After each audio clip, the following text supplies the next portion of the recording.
Muling masisilayan ang kasaysayan, sining at kultura ng bansa at lalawigan ng Aurora sa pagbubukas ng National Museum sa Baler. Opisyal itong inilunsad noong June 30, 2026 at ito na ang ika-22 museo sa buong bansa. Ang National Museum of the Philippines, Baler, ang kauna-unahang component museum na itinayo sa buong Central Luzon. May kabuuang sukat na 9,683.40 square meters ang gusali na idinisenyo ni Architect Ed Calma. Hango sa Pacific Coastline at sa bundok ng Sierra Madre ang anyo ng istruktura.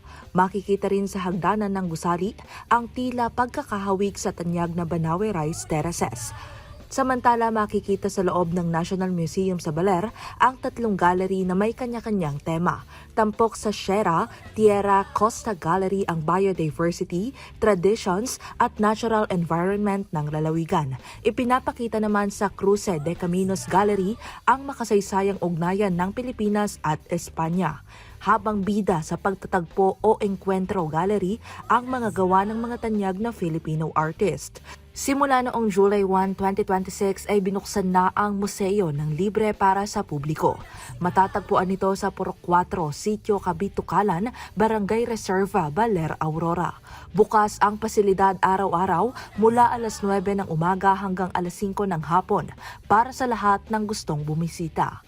Ako po si Carmel Joy Miguel, nag-uulat para sa Balitang Unang Sigaw.